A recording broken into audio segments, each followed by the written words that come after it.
Hi and good morning. This is how to set the clock on a Mora oven, or actually any oven with the 6 digits, 6 knobs, 1, 2, 3, 4, 5. This is the 5th one. It can be plus and minus, so either this knob like module to go right or left, or if you have minus and plus.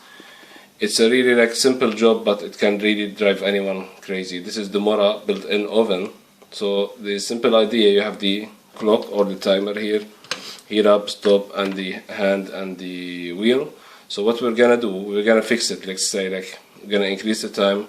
You have 5 seconds to react. You just push those two together just like this, and don't wait for the knob to the dot to flash or do anything else. I think we lost the window for seconds.